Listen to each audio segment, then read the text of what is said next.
আসসালামু আলাইকুম প্রিয় ফুটবল ফ্যান্স।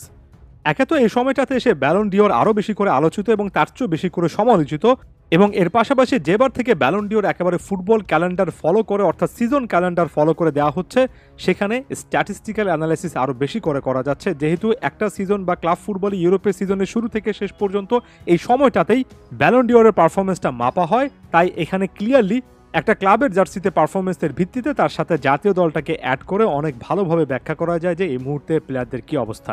গোল.com-এর ব্যালন ডিওর পাওয়ার র্যাঙ্কিং নিয়ে আলোচনা করতে চাই। এই মুহূর্ত পর্যন্ত বা এখন পর্যন্ত আসলে কার কী অবস্থা, কাদেরকে তারা টপ 5 বা 10 রেখেছে সেটা একটু দেখে আসি চলুন।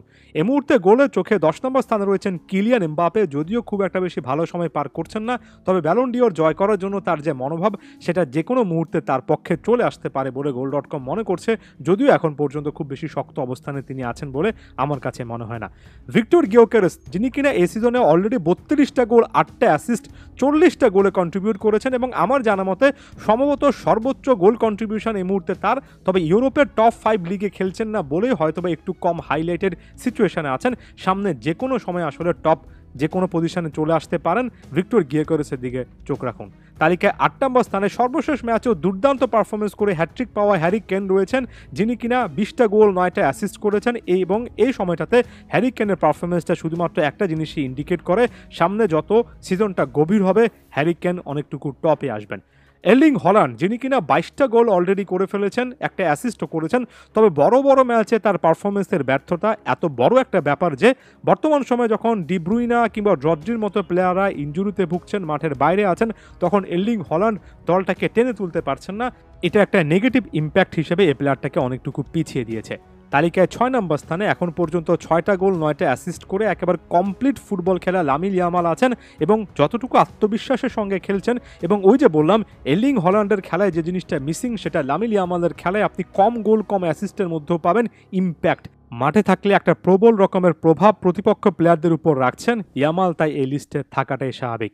তালিকায় 5 নম্বর স্থানে এই সিজনে 11টা গোল, 7টা অ্যাসিস্ট করায় জামাল মুসিয়ালা উঠে এসেছেন। মুসিয়ালার ক্ষেত্রে একটা জিনিস একেবারে স্পষ্ট, গত সিজনটাতে একেবারে ভেরি বেস্ট ফর্মে ছিলেন না, তবে মুসিয়ালার যে লেভেলটা আছে, যে ট্যালেন্টটা আছে এবং তিনি যতটুকু ক্রিয়েটিভলি গিফটেড একজন মিডফিল্ডার, মুসিয়ালা যদি এই সিজনটাতে আরও ভালো করেন খুব বেশি অবাক হব না। আপাতত তালিকায় 4 নম্বর স্থানে রয়েছেন ভিনি জুনিয়র, যিনি কিনা সামনের দিনগুলোতে ব্যালন ডিওর জয়ের জন্য আরও বেশি করে আগ্রাসী মনোভাব নিয়ে আসবেন। 12টা গোল, 7টা অ্যাসিস্ট করেছেন, তবে এই সময়টাতে জাতীয় দলে আরও একবার তার ব্যর্থতা সর্বশেষ ইন্টারন্যাশনাল ব্রেকে ভিনিসিয়াসের কস্টটাকে আরও বেশি করে দুর্বল করছে। সামনে জাতীয় দলের কনটেক্সটও ভালো করতে হবে। নিঃসন্দেহে ব্রাজিলের রাফিনা এই সময়টাতে সবচেয়ে ভালো একটা ফুটবল ডিসপ্লে দিয়েছেন। 15টা গোল, 10টা অ্যাসিস্ট করেছেন। তার চেয়েও বেশি ইম্পর্টেন্ট যে ফ্যাক্টর, সেটা হচ্ছে হানসি ফ্লিকের যে সিস্টেম, যেটাকে অনেকে অনবদ্য বলছেন, সেটার একেবারে ফোকাল পয়েন্টে আছেন এই সিজনে। এখন পর্যন্ত রাফিনার এই পারফরমেন্সটা আমার কাছে ব্যালন ডিওর জয় করার রেসটারে একেবারে টপে থাকার মতো, এবং এই পারফরমেন্সটা যদি অব্যাহত রাখতে পারেন, রাফিনাকে আগামী সিজনে ব্যালন ডিওরের পথে অনেকটুকু এগিয়ে থাকে একটা সিচুয়েশনে কিন্তু দেখব, যদি কন্টিনিউ করতে পারেন।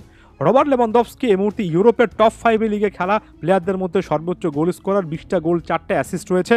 ওয়ান্স অ্যাগেন হানসি ফ্লিকের এই সিস্টেমটাতে দুর্দান্ত একের পর এক পারফরমেন্স দিয়েছেন। 24টা গোলে কন্ট্রিবিউশনের পাশাপাশি তিনি যেভাবে ডিসাইডিং পয়েন্টগুলো বার্সার পক্ষে নিয়ে আসছেন, সেটাই কিন্তু লেভানডফস্কিকে এই তালিকায় একেবারে উপরের দিকে রাখছে। গোল.com-এর এই নাম্বার 1 পজিশনের প্লেয়ারটাকে অনেকে সারপ্রাইজিং অ্যাডিশন হিসেবে ধরে নিতে পারেন, তবে আবার যারা রেগুলার ইপিএলের খেলা দেখেন বা বিশেষ করে যারা লিভারপুলের খেলা অনেক বেশি করে পছন্দ করেন, তারা খুব ক্লিয়ারলি জানেন মোহাম্মদ সালাহকে সিজনের শুরুতে বলা হচ্ছিল যে লিভারপুলও হয়তোবা নাও থাকতে পারেন বা নিজেকে হারিয়ে খুঁজবেন, তবে মো সালাহ আরও একবার সকলকে একেবারেই কিন্তু চুপ করিয়ে দিয়েছেন। এখন পর্যন্ত 12টা গোল, 10টা অ্যাসিস্ট নয়, প্রায় প্রত্যেকটা ম্যাচে যখনই লিভারপুলের দরকার মোহাম্মদ সালাহ কিন্তু সেই সলিউশনগুলো প্রোভাইড করছেন। আমি এখানে আরও একবার খুবই ইম্পর্টেন্টলি বলতে চাই, মোহাম্মদ সালাহ ওই সময়টাতে পারফর্ম করছেন যে সময়টাতে লিভারপুলের আসলে দরকার। এই মুহূর্তে আপনি কি চ্যাম্পিয়ন্স লিগ, কি ইউসিএল, এখানে যে লিভারপুলের একটা শক্ত অবস্থান দেখছেন, এটা নেপথ্যে মোহাম্মদ সালাহর পারফরমেন্সগুলো আছে। তাই এখানে তালিকায় 1 নম্বর স্থানে বা টপে রাখাটা খুব বেশি অবাক করা ফ্যাক্টর নয়। যদি 1, 2, 3 এমন পজিশনে কে থাকবেন সেটা নিয়ে আর্গুমেন্ট করতে পারেন, তবে ওভারঅল এখন পর্যন্ত ক্লাব ফুটবলের নিরিখে সিজনটা এমনই যাচ্ছে।